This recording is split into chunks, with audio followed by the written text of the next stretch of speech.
beached our ship, drove out the sheep, and went to seek the stream of oceans where the goddess had told us we must go. I drew my sword and dug a hole, a cubit widthways and lengthways. I poured libations for all the dead. First honey mix, sweet wine, and lastly water. On top, I sprinkled barley and made a solemn vow that if I reached my homeland, I would sacrifice my best young heifer. Still uncalved, I piled the altar high with offerings of the dead. I promised for Tiresias as well as pure black sheep, the best of all my flock. These vows I would call upon the dead. I took the sheep and slit their throats above the pit. Black blood flowed out. I roused my men and told them to flay the sheep that I had killed and burn them, and prayed to Hades and Persephone. I drew my sword and sat on guard, preventing the spirits from the dead from coming near the blood till I had met Tiresias. The first ghost that came was one of my comrades, Elpenor, for he had not yet been laid beneath the earth. We had left his body unawakened and unburied in Circe's house, for we had too much else to do. I was very sorry for him and cried when I saw him. How did you come down here in this gloom and darkness? You have got here on foot quicker than I have with my ship. Lord Odysseus, you master every circumstance, but I have bad luck from some god, and too much wine befuddled me. In Circe's house, I lay upstairs. I forgot to use the ladder to come down from the roof. I fell head first. My neck was broken from my spine. My spirit came down to Hades. When you sail from Hades and you dock your ship again at Aea, please, my lord, remember me. Burn me with all my arms and heap a mound beside the gray salt sea, so in the future people will know of me and of my misfortune. Leave my oar at my tomb too. Then came the spirit of my own dead mother, whom I left alive when I went off to holy Troy. But despite my bitter grief, I would not let her near the blood till I talked to Tiresias.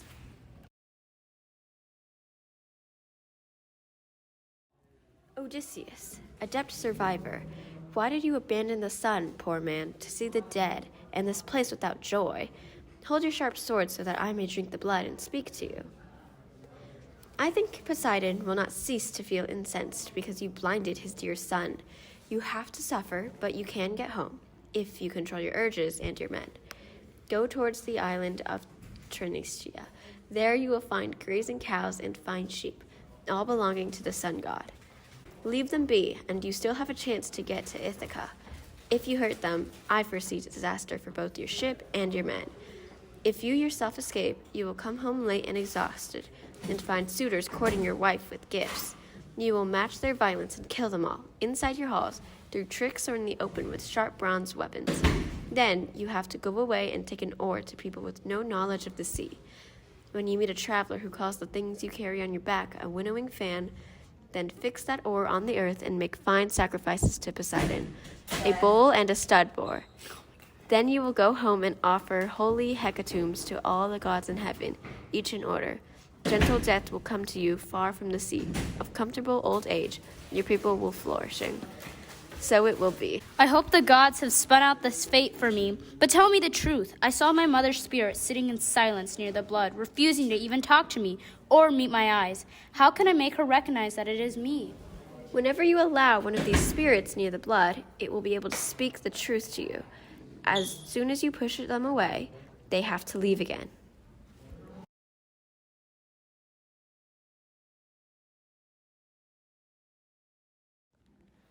How did you come here through the darkness while you were still alive? Have you come wandering here so far from Troy with ship and crew? Have you not yet arrived in Ithaca, nor seen your wife at home?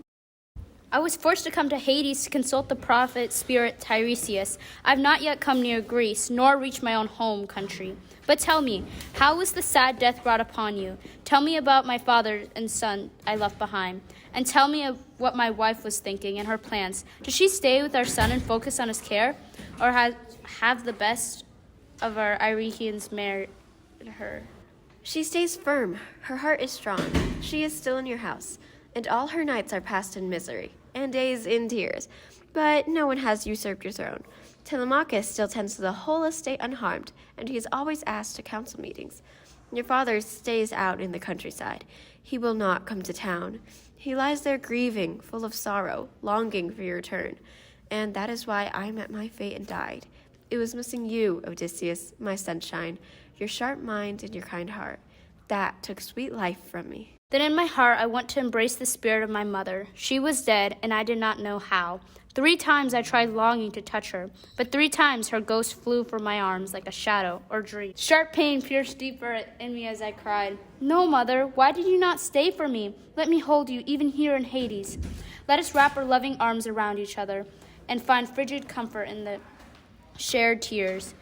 But is this really you, or has Queen sent me a phantom to increase my grief?" Oh, my child, you are the most unlucky man alive. Persephone is not deceiving you. This is the rule for mortals when we die. The spirit flies away and soon is gone, just like a dream. Now, hurry to the light. Remember all these things so you may tell your wife in time to come.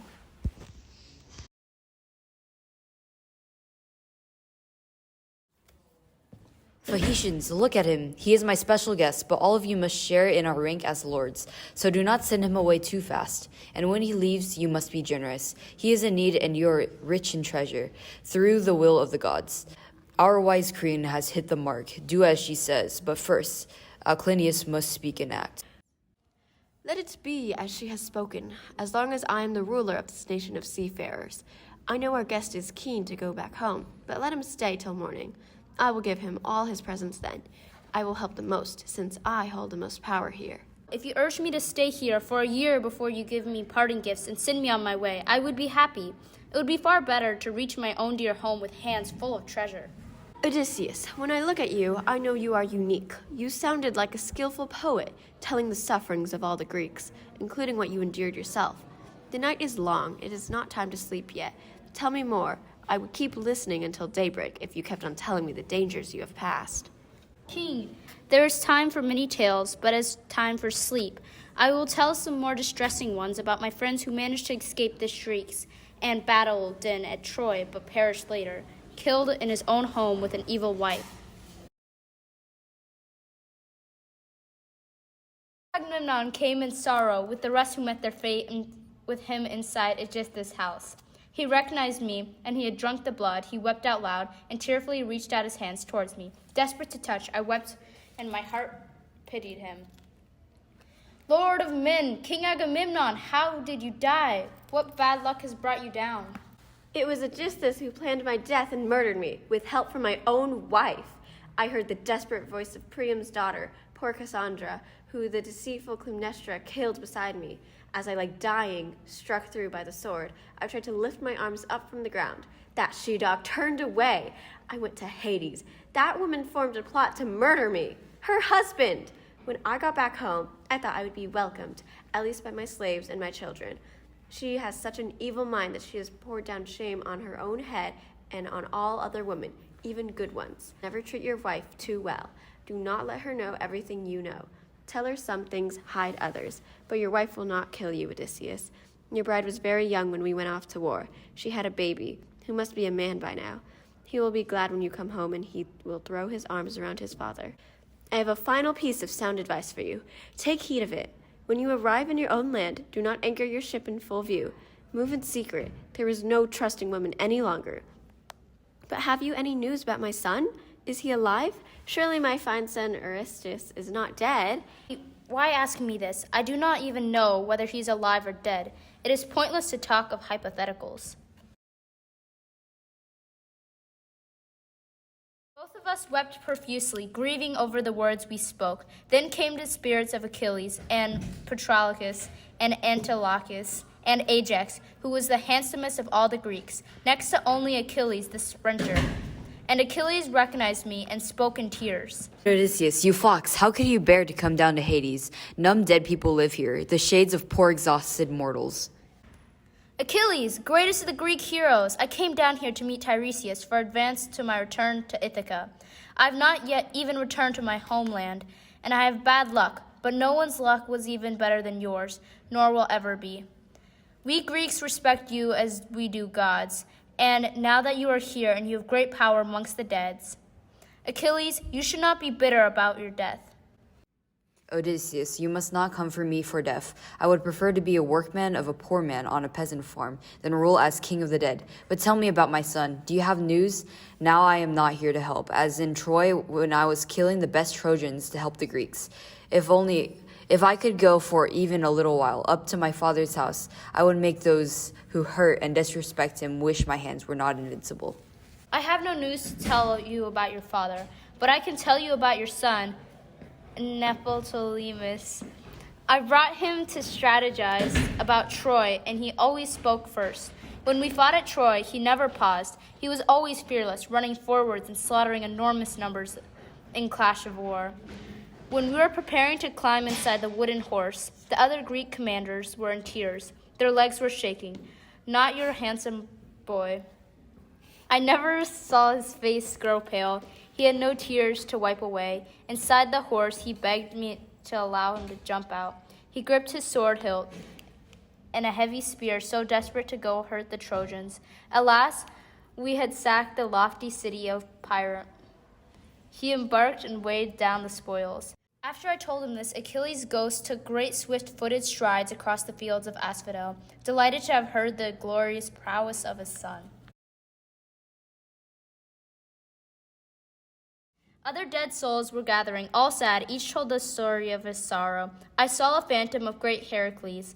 The man himself is with the deathless gods, happy and feasting. Around his ghost, the dead souls shrieked like birds, all panic-struck. He walked like a gloomy knight, holding his bow and arrow he held on the string. This Heracles at once knew who I was. Of full grief he cried, Odysseus, master of every circumstance, so you are also tortured by the weight of fortune as I was while I lived beneath the sun? I was enslaved to someone far less heroic than myself, who laid harsh labors on me.